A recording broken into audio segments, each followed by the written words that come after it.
네, 안녕하세요 여러분, 현교수입니다. 자, 여러분, 이번 시간에는요 통일신라 마지막 바로 통일신라의 문화에 대해 공부해 볼 건데, 이미 앞에서 중요한 이야기는 다 했어요. 이제 신라 하대 중앙정부에서 이제 중앙에서는 진골 귀족들 간의 왕위쟁 탈전, 왕위계승 분쟁으로 인해서 중앙정부가 지방에 대한 통제력이 약해지고, 이런 혼란한 상황 속에서 지방에서 스스로를 성주라 장군이라 칭하는 지방의 실질적인 지배자 호족이 등장을 하게 되고요. 신라하대 중앙정치에서 배제되어서 이제 왕의 정치적 조언자 역할을 벌이고 반신라적 경향을 띠고 유교에 의한 새로운 정치이념을 주장하던 육두품, 이렇게 신라하대의 호족과 육두품이라고 하는 새로운 세력들이 선종, 풍수지리, 유교를 통해서 새로운 사회를 건설하기 위해서 결탁하는 모습을 보인다라고 하는 것까지 봤어요. 자, 그러면 대략적인 건 다 봤고요.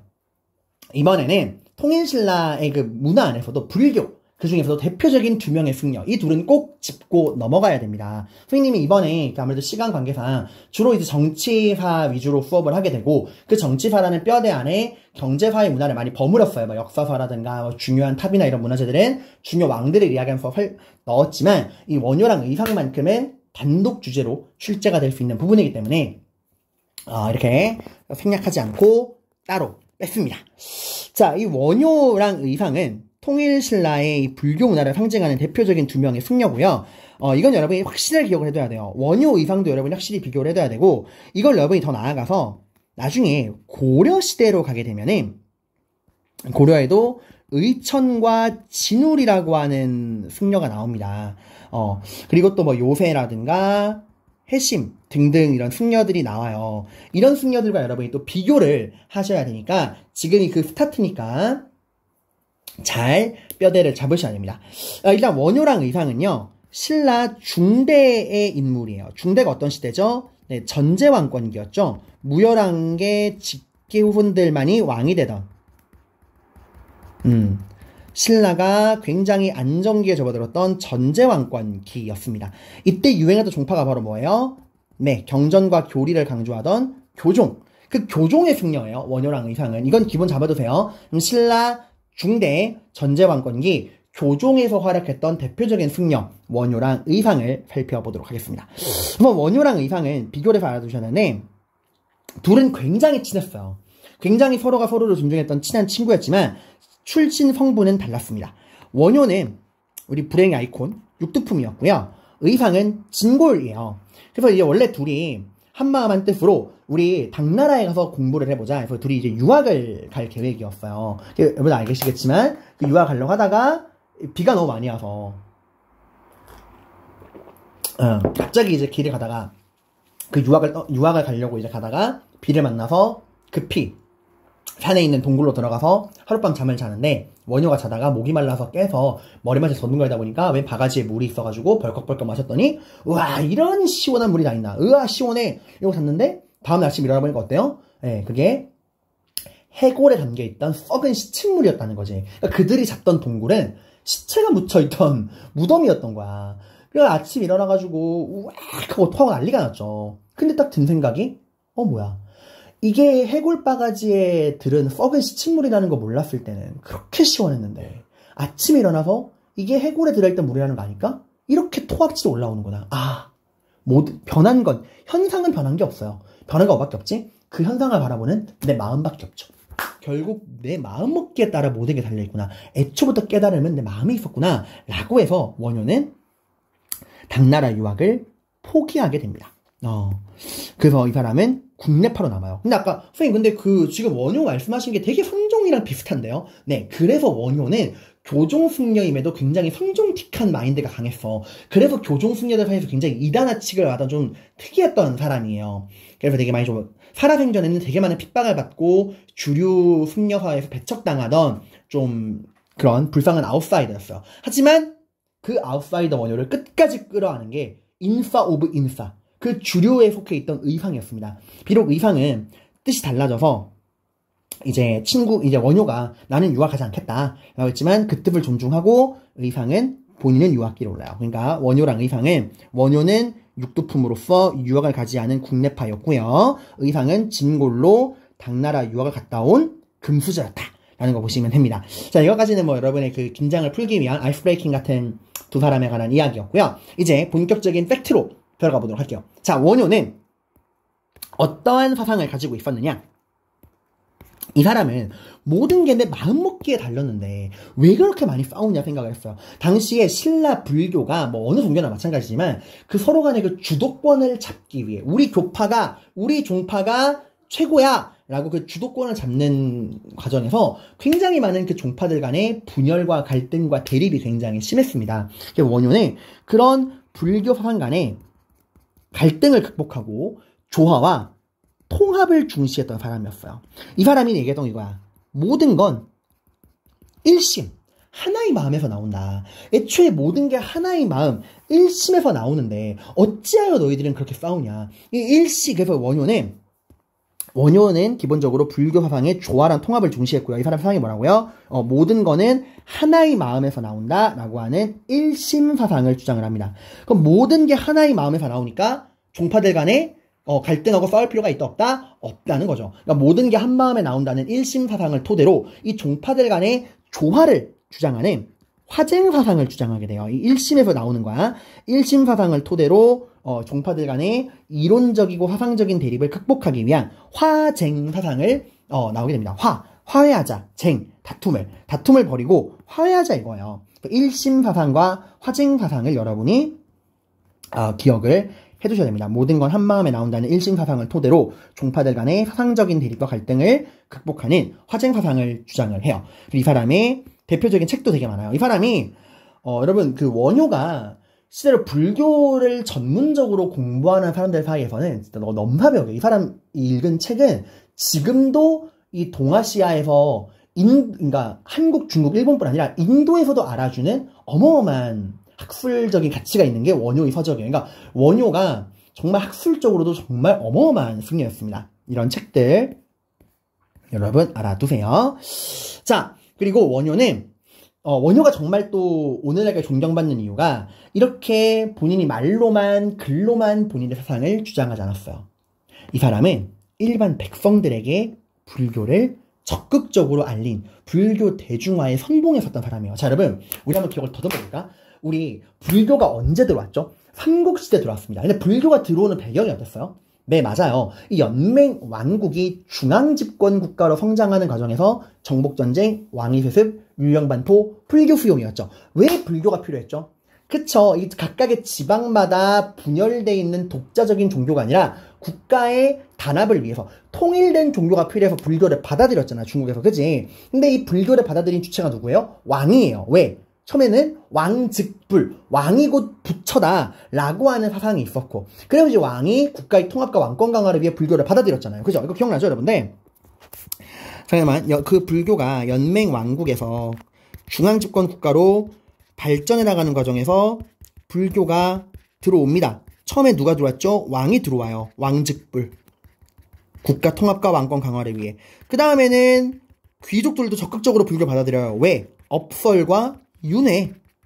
그 신분 질서를 정당화하잖아. 모든 건 돌고 도는 윤회의 고리 속에 있고, 내가 지금 현생의 귀족인 이유는 전생에 좋은 업을 쌓아서야. 너가 지금 평민과 노비인 이유는 네가 전생에 나쁜 짓을 많이 해서 그래. 즉 너가 다음 생에 잘 살고 싶으면 우리 말 잘 들어. 이런 거였잖아요. 그러니까 초기 불교는 알다시피 철저하게 이 왕실과 귀족, 지배층 중심의 불교였어요.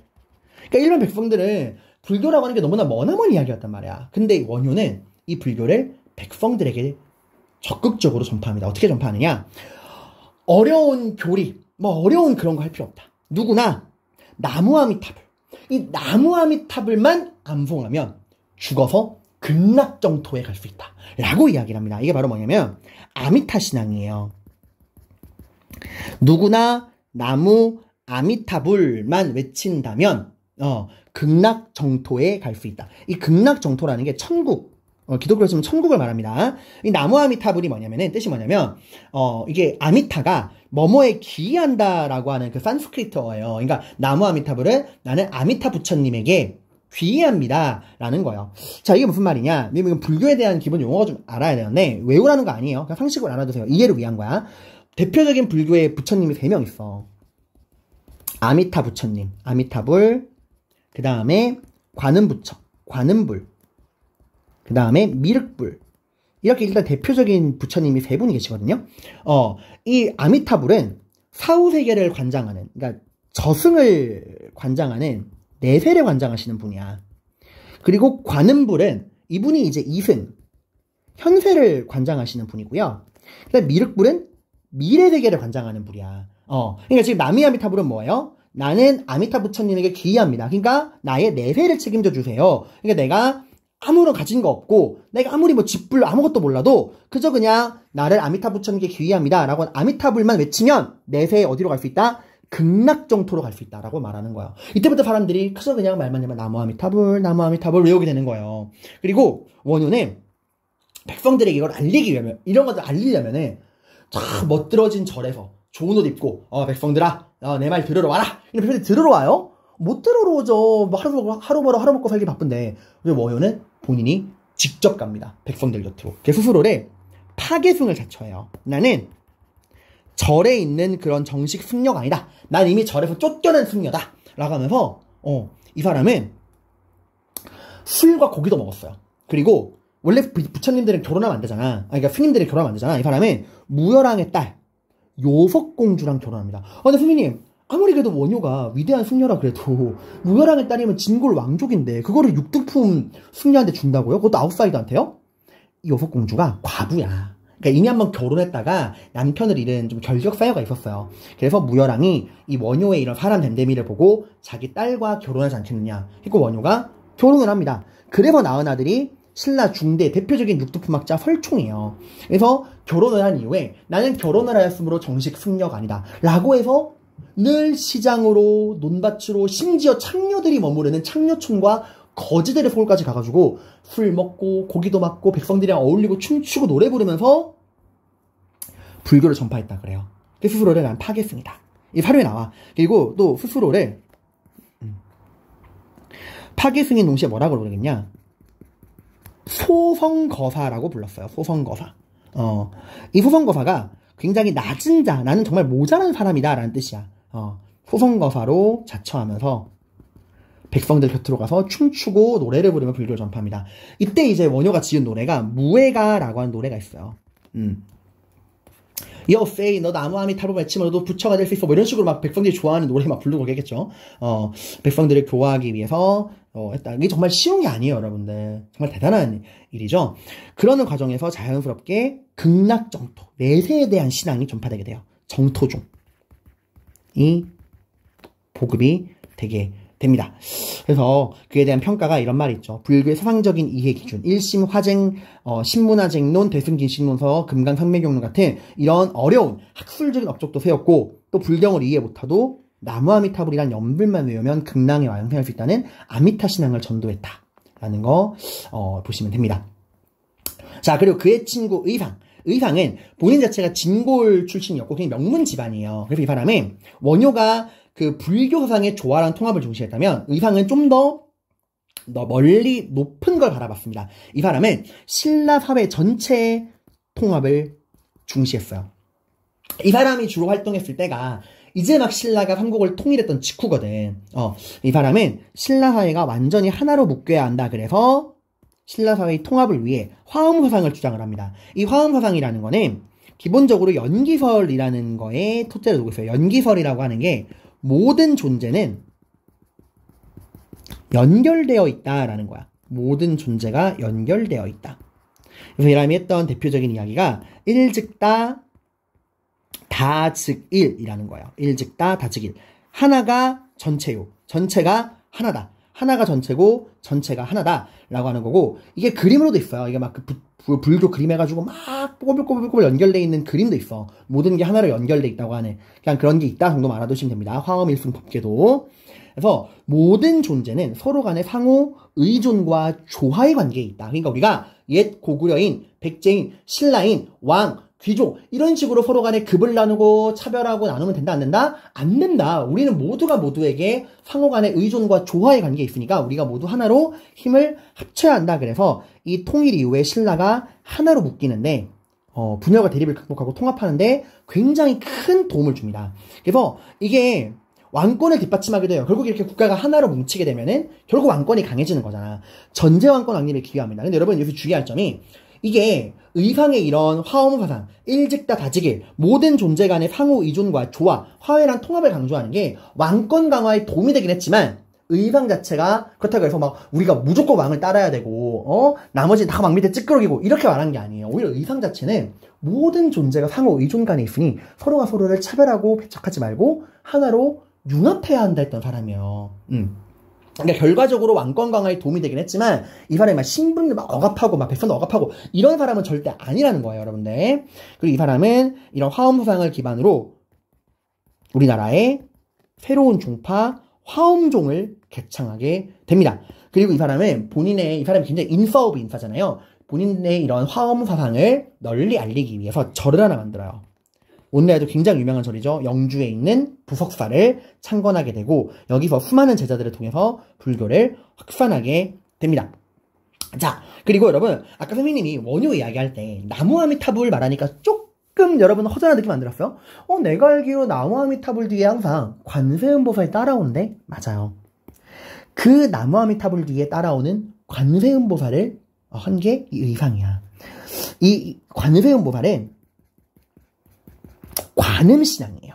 원효가 아미타신앙이라면 의상은 관음신앙입니다. 원효의 아미타신앙이 뭐예요? 나를 아미타 부처님에게 맡깁니다. 저는 아미타 부처님에게 귀의합니다. 그러니까 제가 죽고 나서 저를 내세에 극락정토로 보내주세요 라는 거였잖아. 그치? 이게 아미타신앙이었죠. 근데 지금 뭐라고요? 관음신앙이라고요. 관음신앙은 관세음보살, 저를 누구에게 맡깁니다? 저를 관음불처님에게 맡깁니다. 자, 근데 알다시피 이 관음불은 어디를 관장하는 부처님이요? 그쵸, 현세죠. 그러니까 원효가 죽은 뒤에 내세를 책임졌다면, 내세를 책임지기 위해 아미타 신앙을 도입했다면 의상은 야, 죽고 난 이유도 중요하지만 너의 지금 삶, 너의 지금 현재를 살아가는 삶도 중요하지 않니? 너의 현재의 고난을 구제해줄게. 누구나 관세음보살을 외치면 관음부처님이 지금 너가 살아가고 있는 너의 현실의 삶도 풍요롭게 책임져 주실 거야 라고 이야기를 합니다. 그래서 나무 아미타불 관세음보살만 외치면 현세와 내세의 문제가 다 해결될 수 있다. 그러니까 이때부터 사람들이 입만 열면 나무 아미타불 관세음보살, 나무 아미타불 관세음보살 이렇게 외치게 된 거예요, 여러분들. 그래서 여기 나오죠. 그는 화엄종을 형성하여 많은 제자를 양성했고 부석사를 비롯한 여러 사원을 건립해서 현세의 고난을 부지하고자 하는 관음신앙을 전파했다. 해서 여기 나오죠. 여기 아래 선생님이 이런 원효랑 의상에 관련된 여러 가지 이야기들, 또 어려운 용어들 다 풀이했고요. 또 하나 원효 의상 말고 시험에 잘 나오는 승려가 있습니다. 해초라고 하는 승려가 있어요. 해초는 특이하게도 인도를 갔다 오신 분입니다. 그리고 인도를 갔다 오시고요. 책을 써요.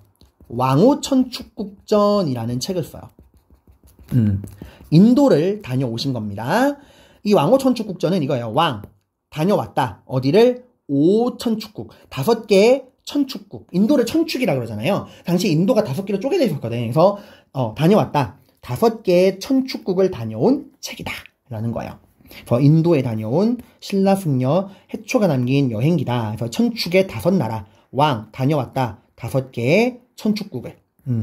인도 주변 지역을 여행한 거고, 이게 당시에 이제 신라인의 눈으로 바라본 중앙아시아의 모습이라 그래서 굉장히 학술적인 가치가 뛰어난 책입니다. 이런 책이 만들어졌다는 거 아시면 되고요.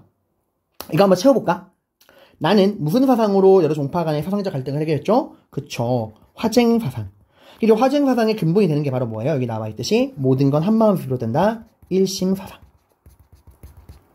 그리고 아미타불이라는 연불만 외우면 누구나 극락을 생할 수 있다는 아미타신앙. 그리고 의상은요. 하나가 전체고 전체가 하나다. 일즉다 다지길 화엄사상. 그래서 이런 화엄사상을 신라에 보급을 해서 만물의 조화를 추구했고 왕권 강화에 쓰이게 됐다. 나 역시 불교 대중화를 위해 노력했다. 관세음보살이 현세에서의 고난을 구제해준다는 관음신앙을 중심으로 불교를 보급했다. 라는 거 여러분이 살펴보시면 됩니다. 자, 그리고 여기 뒤에 이제 신라 대외교류인데 이거 간단해요. 이미 여러분 다 배웠어요. 여러분 배운 내용 조금만 살을 붙여서 정리해 보도록 하겠습니다. 역시 대외교류라 그런다면은 지금 이제 우리가 통일신라의 대외교류 볼 건데 지도 같이 볼게요.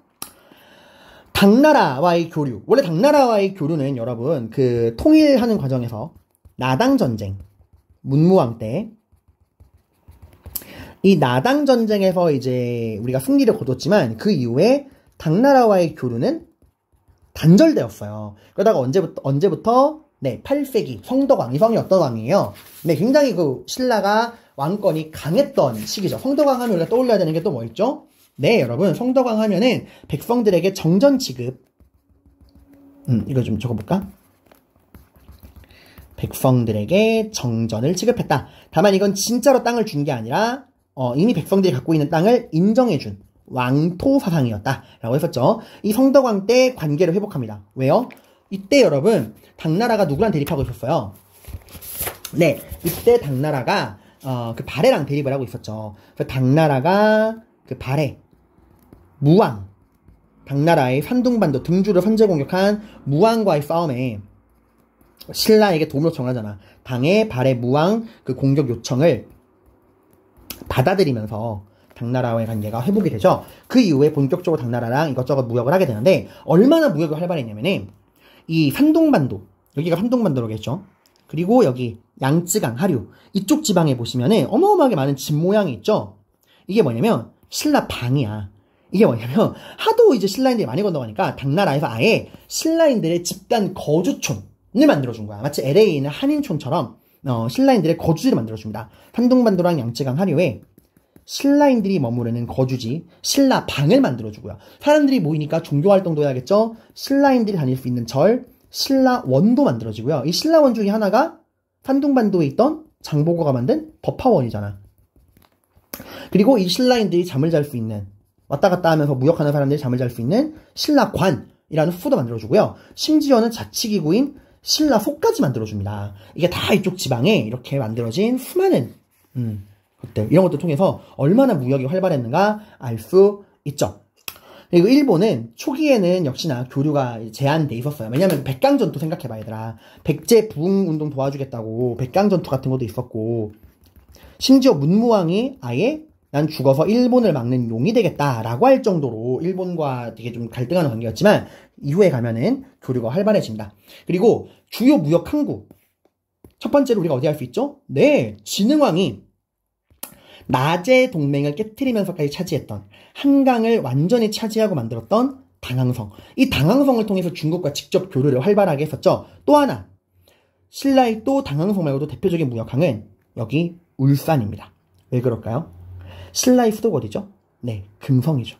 신라의 수도랑 가장 가까운 바다 항구가 울산항이야. 왜? 얘들아, 이때 우리가 봐봐요. 중국이랑 주로 무역을 하는데 우리가 중국에 파는 거는 주로 원료예요. 이건 우리가 어쩔 수 없어. 우리가 중국보다 수준이 낮으니까 우린 중국한테 주로 금, 은, 인삼 같은 원재료를, 1차 원재료를 팔고요. 반대로 우리가 중국으로부터 수입하는 거는 비단, 서적, 공예, 약재 같은 사치품이란 말이야. 이런 사치품은 다 누가 사요? 그저 지배층인 귀족들이 산단 말이야. 그럼 이런 사치품인 이런 것들을 살 수 있는 지배층이 어디 있어요? 금성에 있잖아. 그러니까 당연히 무역항이 어디 있어요? 수도랑 가까운 울산에 있는 거야, 얘들아. 이해 가요, 여러분들? 그러니까 중국과의 직접 교류를 위해 진흥왕이 한강을 차지한 이후 만든 당항성과 이 지배층이 머무르고 있는 금성과 가까운 울산. 여기가 대표적인 무역항이었습니다. 자, 이게 장보고 다시 한번 정리해볼까요? 장보고 하면은 당나라에서 무령군 소장으로 굉장히 활동을 열심히 하고 산둥반도에다가 뭘 설립했다? 법화원. 신라 원 중에 하나인 법화원을 설립할 정도로 잘 나갔다. 당시 일본 승려였던 앤린이 장보고의 이 법화원에서 유학생활을 하면서 입당구법 순례행기라는 책도 썼다. 그리고 신라인들이 노예로 팔려오는 걸 보고 흥덕왕 때 귀국해서 흥덕왕의 허락을 받아서 어디에? 전라남도, 여기 완도, 여기에요. 여기 완도에 청해진을 설치합니다. 완도에, 글씨가 왜 이러죠? 완도에 청해진을 설치해서 해적을 소탕하고 남해랑 황해의 해상무역을 장악합니다. 장보고의 활동 방향을 보세요. 어마어마하죠. 이 완도 청해진을 중심으로 어마어마한 지역의 무역을 하고 있습니다. 당나라와 신라와 일본을 연결하는 중개무역을 했던 바다의 왕자였어요. 그러다가 왕위쟁탈전에 휘말려 사망했죠. 신무왕의 왕위 즉위를 도와주었다가 이제 자기 딸의 왕비로 맞이해주는 조건을 바꿔서 그러다가 문성왕의 배신으로 결국 장보고는 반란을 일으켰지만 죽임을 당하게 되죠. 그래서 장보고 하면은 이게 충분히 인물 문제로 나와요. 산둥반도의 법화원 설립, 앤린과 입단구법 순례 행기, 완도 청해진, 해적소탕, 중개무역, 왕위쟁 탈전, 신무왕, 문성왕 정도 알아두시면 됩니다. 자, 여기 또 빈칸 채우기 문제도 있고요. 여러분들 이렇게 선생님이 이거는 이번 19번 프린트는 통일신라 개관, 중대, 하대를 다 섞어놨어. 그래서 이렇게 중간중간에 보시면은 맨 앞장에 중대, 하대 비교하는 개관, 그 다음에 통일신라 중대 개념, 그리고 중대 탐구자료 개념 확인하기, 그리고 하대 개념, 탐구자료 개념 확인하기, 그리고 통일신라의 문화, 대외교류, 또 여기 개념 확인하기가 다 나와 있죠. 그죠? 이거 프린트가 좀 많아. 이거 하나로 통일신라를 끝내고요. 그 다음에 통일신라 중대, 하대, 문화까지 제가 모든 문제를 다 모았습니다. 그래서 여기 총 27문제의 문제를 제가 선생님이 수능 모의고사 하는 것 문제를 실어놨으니까 여러분들이 풀어보시면서 배운 내용을 잘 정리하시기를 바랍니다. 고생 많으셨습니다.